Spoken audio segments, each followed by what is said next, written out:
Hey everyone, guys and girls, I'm happy to see you. Let's talk about openness and relationships, or openness in relationships. So, what is being open?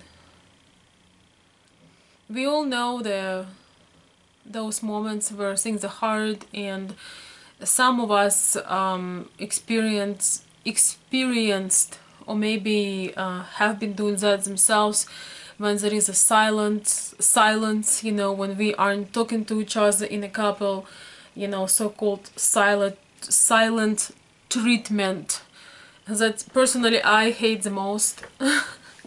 As for me, I don't mind taking breaks. For example, when you're on fire, when there is some big argument or something like that, it's not a bad idea sometimes to take a break, maybe go outside and just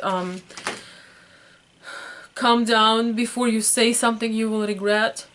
But those situations where in a couple, one of people, a man or a lady, decided to keep that silence. And as to me, like if I'm in that situation, I would say, okay, you want to break the dishes, I don't know, throw something, just talk, just let it out. I don't know, go to a shooting range, get your fire out, calm down, and then let's talk. Let's figure out what is really bothering us, what is the real problem.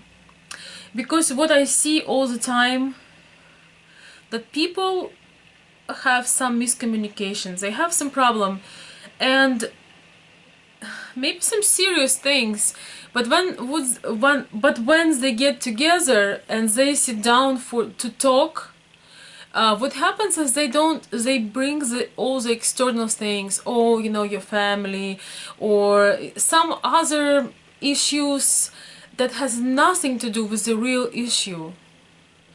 And that leads me to my last session, and I really would like to share this story. It's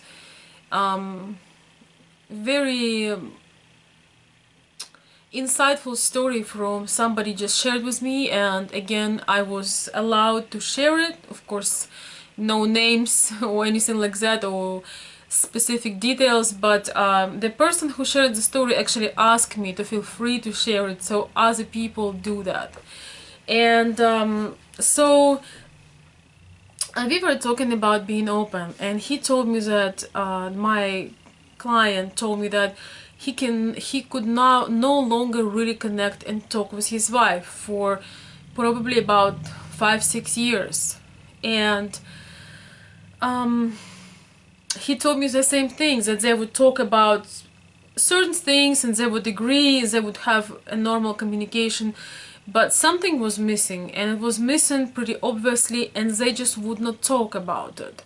And the big part that was missing, it was basically their personal thing, their connection, their passion and love as to a woman and a man. Not love like a friends, or neighbors or roomies, but true connection between two. And that a topic that they both were avoiding, and it was so interesting because I was talking with this man, and I saw how much he was tired living in kind of holding himself back and living in this box. So basically he was not happy. He had good relationship with his wife, but love and passion was no longer there, and he felt like staying in that relationship would be better, because he was just felt it's irresponsible to go. I think their kids now bigger, so that was not an issue, but he felt he would be judged, criticized by the family, irresponsible. It's his third marriage and stuff like that. So he was basically suffering very much just because they never had that open conversation. That's what I'm talking about this video. You know, when you reach out to your spouse or your, you know, your friend, your loved one, and you have an open conversation, not conversations that, oh, we need to change the roof, we need to, you know, paint the door or something like that. When it's something really deep inside of you,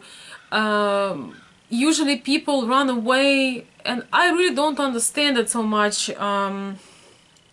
Because it's kind of like a surface scratching. Yes, I will be nicer, okay, I will be nicer, but trying to work things out without going into depths, it's kind of like building a house with no basement. It's kind of gonna stay for a while, but if something happens, it's gonna get completely ruined to the ground. So coming back to the story, so basically many years, well, 5 or 6 years it's been going on like that, and so we just talked about a lot of things, and finally he told me, you know, I feel like I should talk, because, you know, we don't really know each other, we're not anymore close, we don't know what's in each other's heart. And like I mentioned before about the silent treatment, you know, there are also other ways how we just learning how to be distant and uninvolved and kind of like emotionally unavailable, yet we are still staying together. So that is pretty crazy. So to make a long story short, what happened is he finally talked to his wife, and there was another thing, that he fell in love at his work. He really liked his colleague. He didn't have an affair with her, according to what he told me, but he just told me that he really fell in love, meaning he felt very connected to his colleague because they had similar interests, and after about a year, or maybe a little less, they started to develop some feelings to each other, and he started to feel really terrible because he felt like, oh my god, I still can be happy with this person, I feel really good. But he felt that it would be irresponsible for him to live a marriage which actually doesn't even exist in the emotional world anymore. So before actually he talked to his wife, we were talking, and I was just listening, trying to step in and understand. But while I was listening, there was one thing that I realized: whether he leaves that relationship or stay there till the rest of his life, the status of that relationship is dead. No matter you stay in there, you know, we call it in Russia as furniture. So you're kind of present, but you are not connected. You stay there like that to the rest of your life, or you leave when you pass. The thing that has been dead is dead. And it was interesting because he had this feeling of relief. What often happens is we leave. It's only painful and kind of a sin when we leave a relationship that's alive, that's still alive, that's hurting, but it's hurting because it's alive.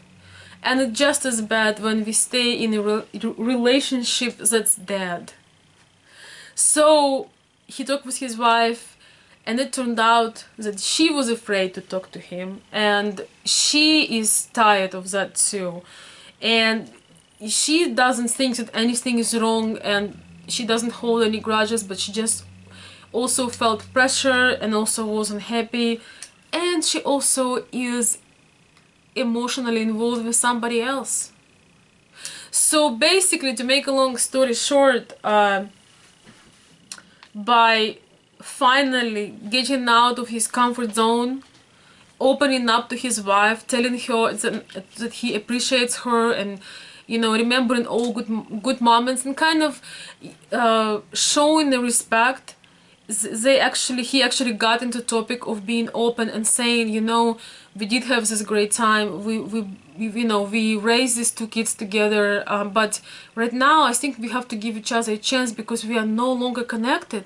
And he said that she started to cry because she felt extra guilty to share what was on her heart. And last 2 years she actually, she was in love with somebody else, but she was afraid to leave. So after having this conversation, they actually left. They made agreements like on a good terms, and they both going, giving themselves another chance to be happy. And please don't put, guys, don't put words in my mouth as it like I'm happy for people when they get separated. It's not so at all. It's that we very often run away with distraction. We work into 1 a.m. we drink coffee all day, we or on our phones, kind of like children. We distracting ourselves to death so we don't have to take real decisions, and we do not open up to people who sleep with us in one bed. We are together, but we are not. Like, we're totally emotionally separated and distant. And so this story, I just wanted to share with everybody. And it was we had, I think 3 sessions now, and it was just really, it was really touching because basically both of people wanted to tell each other that it's time to start something new, and be fine, that it's time to stop this.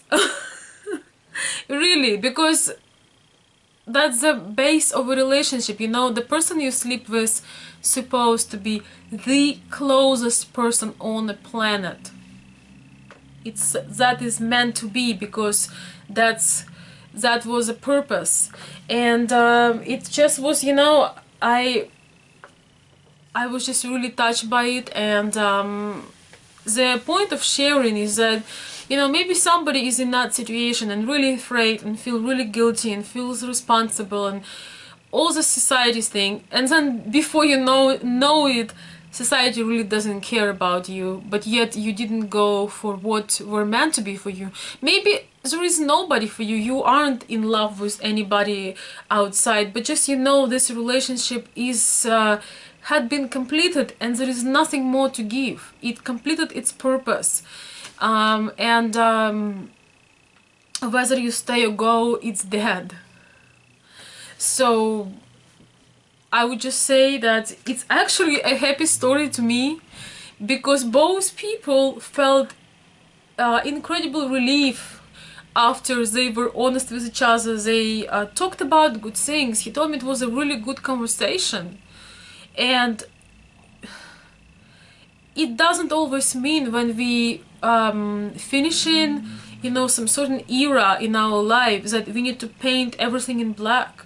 They did great things together, and and kids, and the business, and everything. So anyways, I just love sharing this story because it takes a lot of bravery and courage to get out of your comfort zone and just become open. I think being open is, if you can't be open with your closest person, what is the purpose of the relationship?